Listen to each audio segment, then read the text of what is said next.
जी बिस्मिल्लाहिर्रहमानिर्रहीम। अजीज तलबा अस्सलाम वालेकुम।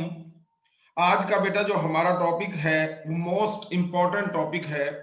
और अगर आप पेपर्स को देखेंगे पिछले 5 साल पेपर्स में, तो ये क्वेश्चन मेरा ख्याल है उसमें से 4 सालों में नहीं तो 3 सालों में लाजमी तौर पर आया हुआ है।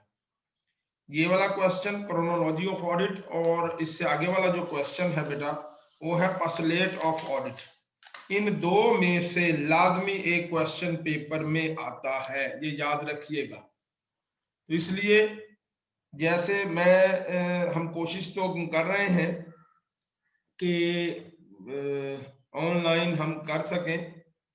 पहले भी आपकी तकरीबन 4 चैप्टर मैंने ऑनलाइन करवाए थे। कुछ बच्चों ने वो बेटा किए थे, कुछ बच्चों ने नहीं किए थे। बहरहाल अब वक्त नहीं है, कोशिश करें बेटा इसको साथ साथ अटेम्प्ट करने की, याद करने की। इसमें तो अटेम्प्ट सवाल हल ही नहीं करने हैं, ये तो आप लोगों ने याद करने हैं, इसलिए कोशिश कीजिएगा। जी बेटा, क्रोनोलॉजी ऑफ एन ऑडिट कहते किसको है? वो कहता है the chronology of audit means sequence of events in audit work with respect to time. कि हमने तरतीब क्या रखनी है, सीक्वेंस क्या रखने हैं, स्टेप्स क्या रखने हैं। ये तब तब्दील नहीं होंगे। जो नंबर 1 पे स्टेप है वो नंबर 1 पे ही होगा, और जो नंबर 9 पे स्टेप है वो नंबर 9 पे ही होगा। ये पहले तो याद रखिएगा। क्रोनोलॉजी मीन सीक्वेंस ऑफ जो है step sequence of events in audit work with respect to time, time के लिहाज से। The chronology of audit work is same and does not vary with the size of a company under audit. Company किसी भी किस्म की हो, company registered हो, non registered हो, कंपनी लार्ज स्केल बिजनेस वाली हो, स्मॉल स्केल बिजनेस की कंपनी हो, कंपनी बिजनेस के लिए हो, नॉन बिजनेस एक्टिविटी का ऑडिट करना हो, सीक्वेंस यही रहेगा, तरतीब यही रहेगी। The stages of audit work are below. अब ये है बेटा the scope and strategy. This is the first stage where an auditor determines the scope of audit and forms a strategy to conduct the audit. This is the step where a structure for overall work perceived. बेटा जो पिछला topic हमने पढ़ा था वो scope of an audit, इसके बिल्कुल ऊपर वाला जो टॉपिक है बेटा वो स्कोप ऑफ एन ऑडिट का टॉपिक है। उसमें भी हमने कहा था तयन कर लिया जाता है कि हमारा स्कोप क्या है, कि मैंने बीइंग अ ऑडिटर जो है क्या क्या काम करना है। ये बेटा याद रखिएगा, पहले बात होगी थी उसमें हम बातें पढ़ चुके हैं। तो ऑडिटर सबसे पहले अपने स्कोप का तयन करता है, अपना दायरा। स्कोप का लफ्जी मीनिंग अगर हम देखें तो दायरा कार है, हदूद है।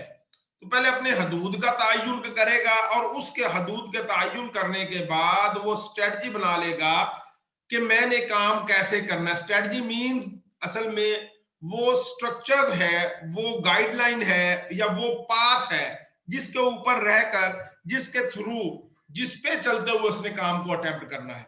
तो बेटा ये याद रखिएगा कि स्ट्रेटजी वो बनाता है किस चीज को देखते हुए, स्कोप को माइंड में रखते हुए क्या बनाएगा। अगर लार्ज स्केल बिजनेस है स्ट्रेटजी बेटा और होगी, स्मॉल स्केल बिजनेस है स्ट्रेटजी और होगी, और अगर वो कोऑपरेटिव सोसाइटी है स्ट्रेटजी और होगी, अगर वो सोल प्रोप्राइटरशिप है स्ट्रेटजी और होगी। तो स्कोप एंड स्ट्रेटजी मींस अपने दायराकार को देखते हुए, अपने हदूद को, अपनी अथॉरिटी को, चलो हम और इसको इजी कर ले, तो वो स्ट्रेटजी बनाता है। तो सबसे पहला स्टेप यही है, ऑडिटर अपने उस बिजनेस को चेक करता है जिसको उसने ऑडिट करना है, फिर अपनी अथॉरिटी को, अपने स्कोप को चेक करता है, फिर स्ट्रेटजी डेवलप करता है कि मैं ये काम ऐसे करूंगा। तो ये पहला स्टेप है बेटा। Number 2, the internal system existence. बेटा हम आगे भी पढ़ते रहेंगे। असल में इंटरनल सिस्टम कहते किसको हैं? इंटरनल कंट्रोल सिस्टम की अगर बात करें तो अंदरूनी, in the boundary of the organisation, वो देखता है कि एडमिनिस्ट्रेशन कैसी है। अगर वो समझता है कि एडमिनिस्ट्रेशन हार्ड वर्क है, ऑनेस्ट है, उसका जो स्ट्रेटजी है वो और होगी। अगर वो ये समझता है कि जो एडमिनिस्ट्रेशन है वो थोड़ी सी वीक है, वो उतनी स्ट्रेंथ नहीं है उसकी कि वो उस काम को अच्छे तरीके से कर सके, तो वो अपने जो है दायरा कार को, अपने स्कोप को, अपनी स्ट्रेटजी को जरा बढ़ा देता है और उसके मुताबिक बेटा उस काम को वो चेक करता है। अब इंटरनल सिस्टम एग्जिस्टेंस वो ये देखता है कि इंटरनल सिस्टम का वजूद कैसा है। याद रखिएगा, इफ द ऑडिटर थिंक्स, ये उसके ऊपर डिपेंड करता है। अगर वो ये समझता है कि इंटरनल कंट्रोल सिस्टम इफेक्टिव है, स्ट्रॉन्ग है, तो वो जो है बेटा सैंपल साइज छोटा बनाता है, ऑडिट करता है, रिपोर्ट बनाता है और चला जाता है, और फीस भी कम होगी ऑटोमेटिकली। ये याद रखिएगा, फीस का ताल्लुक उसकी एक्टिविटी के साथ होता है। अगर उसको ज्यादा फीस मिलेगी तो वो सैंपल ज्यादा बड़ा लेगा, जितना बड़ा सैंपल वो कलेक्ट करेगा उतना ही जो है रिजल्ट उसका जो है ऑथेंटिकेटेड होगा। जितना सैंपल वो छोटा सिलेक्ट करेगा उतना ही रिजल्ट जो है वो उतना ऑथेंटिकेटेड नहीं होगा, ये याद रखिएगा। तो हमेशा उसको देखते हुए वो अपने सैंपल साइज का तयन करता है और अपनी जो है एग्जिस्टेंस को चेक करते हुए वो ऑडिट करता है। All this stage, at this stage, an auditor ascertains the existence of the system of accounts and internal control. He analyzes the flow of documents in the organization under audit. It is the study of accounting system and internal control system of the business under audit. वो अब सिर्फ उसने अभी तक पहले scope देखा, दूसरे लफ्जों में अपनी अपनी अथॉरिटी को चेक किया, अपना हदूद दरबा, अपने जो है वुसअत मजमून को, अपने दायराकार को चेक करने के बाद अब उसने देखा कि जो है कि जो बिजनेस है वो बिजनेस का जो इंटरनल कंट्रोल सिस्टम है वो कैसा है। अब जब उसने देख लिया, फिर आगे देखे number 3, the internal system documentation. अब उसकी डॉक्यूमेंट्स को वो चेक करता है। At this stage the auditor prepare a comprehensive record of the system in organisation under audit. वो अब रिकॉर्ड को इकट्ठा करता है। बेटा याद रखिएगा, हम आगे पढ़ेंगे, ऑडिट नोटबुक का भी टॉपिक आएगा, 2 दिन टॉपिक और आएंगे कि वो डॉक्यूमेंट्स कौन से हैं। वो उसके अपॉइंटमेंट लेटर से शुरू होते हैं। वो अपॉइंटमेंट लेटर अपना इकट्ठा जब उसको मिल जाता है, उसके बाद वो कंपनी के articles of association, memorandum of association, bylaws of the organisation, जो कंपनी है, अगर कंपनी ऑर्डिनेंस 1984 है तो उसकी कापियां, अगर वो बैंकिंग कंपनीज ऑर्डिनेंस 1962 है तो उसके डॉक्यूमेंट्स, उन सब को एक किस्म का अपने पास उसको चलने के लिए, क्योंकि ना तमाम कंपनीज की जो डॉक्यूमेंटेशन है सेम नहीं होती।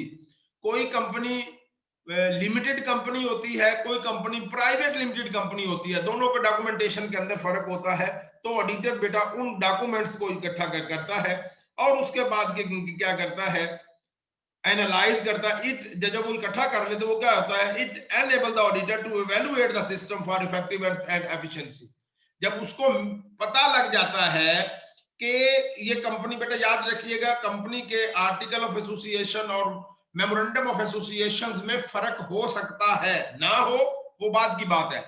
जैसा कंपनी का आर्टिकल ऑफ एसोसिएशन में होगा, मेमोरेंडम ऑफ एसोसिएशन में जो रूल्स एंड रेगुलेशंस होंगे या बायलॉज ऑफ द ऑर्गेनाइजेशंस होंगे, और मैंने आपको एक डेफिनेशन भी लिखवाई थी, अगर आप यही व्हाट्सएप में भी अगर आप ग्रुप में ऊपर जाएं तो पहले दिन उसमें मैनेजमेंट पॉलिसीज का लफ्ज ऐड है। पॉलिसीज क्या होती है, आर्टिकल्स एंड मेमोरेंडम्स होते हैं। वो हर कंपनी के सेम नहीं होते, और अगर सेम हो जाए तो गलत बात नहीं होती। हर कंपनी ने अपनी अथॉरिटी के हिसाब से उसको बेटा कंडक्टिंग करना होता है। तो वो उन डॉक्यूमेंट्स को इकट्ठा करता है। जब वो इकट्ठा कर ले तो वो क्या होता है, it enable the auditor to evaluate the system.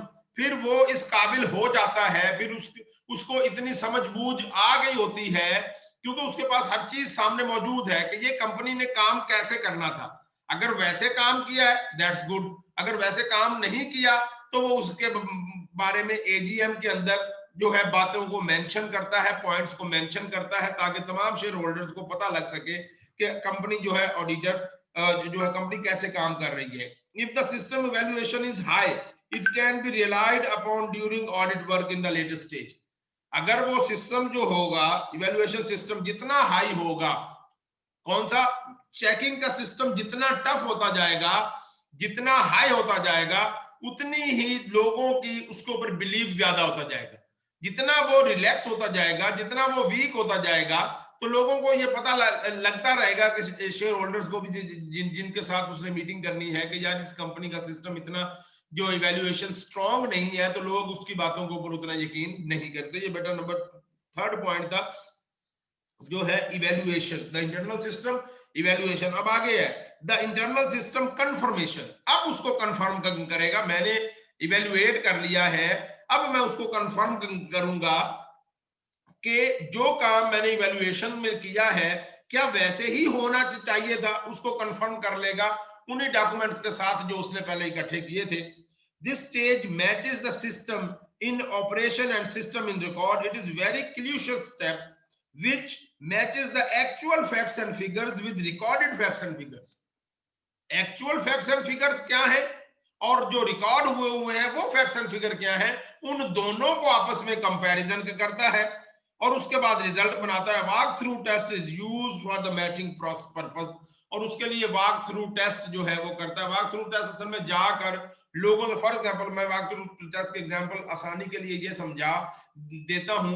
एक मेरे पास एक वाउचर आया हुआ है, एक मशीन खरीदी गई 10 लाख रुपए की, तो मैं वाउचर के ऊपर तो 10 लाख रुपए लिखा हुआ है, उसकी वर्थ वो है, लेकिन अगर मैं ये समझता हूं कि इसकी वर्थ वो नहीं है, तो मैं मार्केट में जाकर उसकी कीमत के बारे में कि ऐसी ऐसी ऐसी ऐसी चीज है या ये चीज कितने की मिलेगी, अगर तो वो कुछ पैसों का फर्क है तो वो डिनाएबल है, अगर वो बहुत ज्यादा फर्क है तो इसका मतलब ये है कि वो फ्रॉड किया गया है।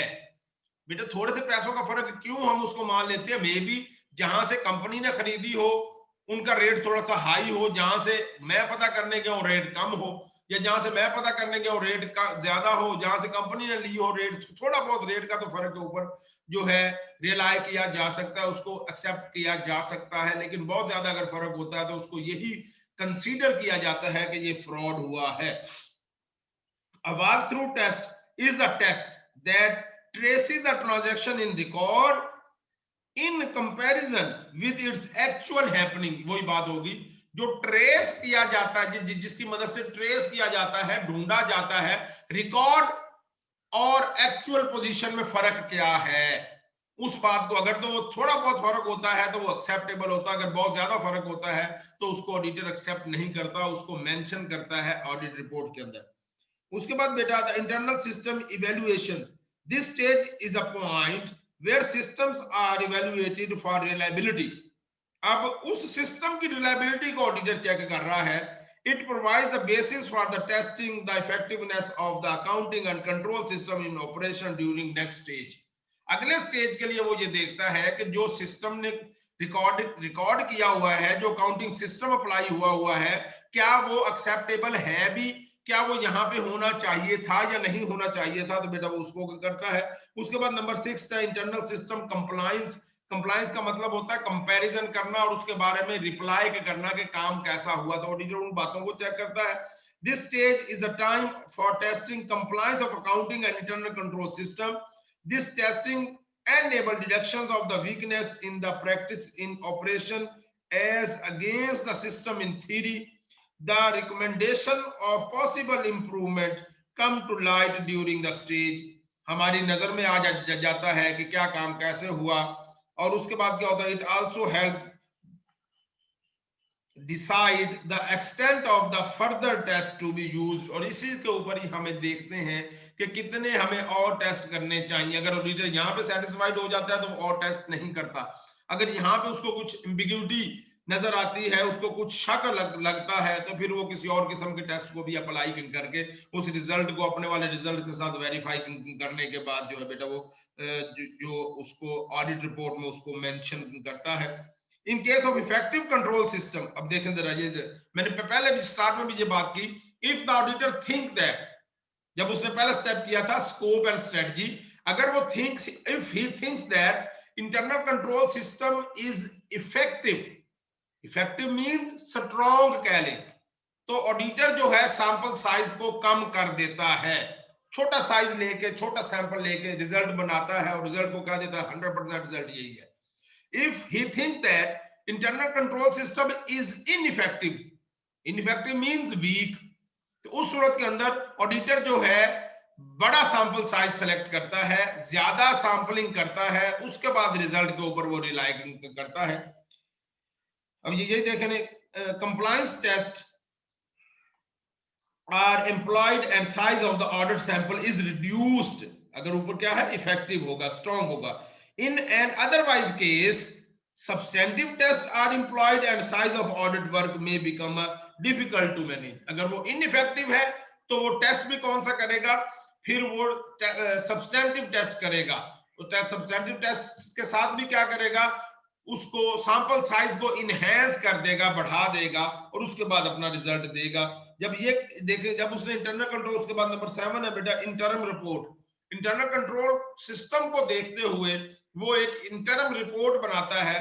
वो इंटरम रिपोर्ट का लफ्जी मीनिंग अगर हम ये कर लें तो दरमियानी रिपोर्ट, इंटरम कहते हैं वैसे दरमियानी अरसे का, कि मुकम्मल रिपोर्ट नहीं बनी कि थोड़े पॉइंट जो उसके इकट्ठे हो गए हैं उनको एक रिपोर्ट की सूरत में रख लेता है। क्योंकि ना बेटा कभी भी एक साल के काम को अगर मैंने किसी की गलतियां हो या किसी की खूबियां हो, अगर मैं उनको पिन पॉइंट करके अपने पास पॉइंट्स नहीं लिखता, तो जब मैं उसकी कंप्रीहेंसिव रिपोर्ट बनाने लगूंगा तो मेरे पास वो पॉइंट्स याद ही नहीं होंगे। जब मुझे वो पॉइंट्स याद नहीं होंगे ऑटोमेटिकली मैं उनका जिक्र नहीं कर सकूंगा। तो इंटरनल रिपोर्ट वो बनाता है, जिसको हम कह देते हैं कि छोटी रिपोर्ट या इनकम्प्लीट रिपोर्ट, दरमियानी अरसे की रिपोर्ट वो बनाता है। And internal reports of the system is prepared at this stage. The report may be conveyed to the management of the organization under audit, recommending the possible improvement in the system, if any. ये देख लें, अगर वो ये समझता है internal control system ineffective है, तो वो रिपोर्ट बनाकर मैनेजमेंट को बताएगा, भाई तुम्हारे यहाँ ये फॉल्ट है। बेटा ये एक बात और याद रखिएगा, ये ऑफ द रिकॉर्ड बात है, ये समझ लीजिएगा। ऑडिटर कभी इस पॉइंट के साथ नहीं आता कि मैंने फ्रॉड या गलतियां पकड़नी है। ऑडिटर सिर्फ इस मेंटल अप्रोच के साथ आता है, मैंने true and fair view present करना है। ये याद रखिएगा। अगर मैं, क्योंकि ना अगर मेरा पहले ही मेंटल अप्रोच मेरी यहां तक है, मैं ये सोच के आया हूं कि आज मैंने बच्चों को वो टफ क्वेश्चन देने हैं कि जो वो अटेम्प्ट ना कर सके, तो ऑटोमेटिकली मेरी मेंटल अप्रोच उस वक्त कुछ और होगी, मैं क्वेश्चन किसी और के साथ हिसाब के टेस्ट में दूंगा या पेपर में दूंगा। ताकि अगर मैं इस मेंटल अप्रोच के साथ आया हूं कि मैंने तमाम स्टूडेंट्स के साथ इक्वालिटी रखते हुए, यानी कि ना मैंने थोड़ा सा ना टफ हो ना बहुत इजी हो, ताकि ना तमाम के तमाम उसमें सरवाइव कर सके, तो मेरी मेंटल अप्रोच और होगी। तो ऑडिटर का मकसद भी ये बात याद रखिएगा, ऑडिटर का मकसद सिर्फ और सिर्फ ट्रू एंड फेयर व्यू होता है, फ्रॉड या गलतियां पकड़ना नहीं होता। नहीं जी मैं गलती पकड़ूंगा ही पकड़ूंगा, अगर होगा तो ऐसे, अगर वो इस मेंटल लेवल के साथ आता है तो ऑटोमेटिकली उस वक्त उसको वो रिजल्ट वो नहीं आता कि जो को एक्चुअल तौर पर आना चाहिए। उसके बाद सब्सटेंटिव टेस्ट वो करता है। This is the stage where an auditor examine and check the truth and fair presentation of the financial statement. He tests the substantive behind each assertions by the management in the financial system statement.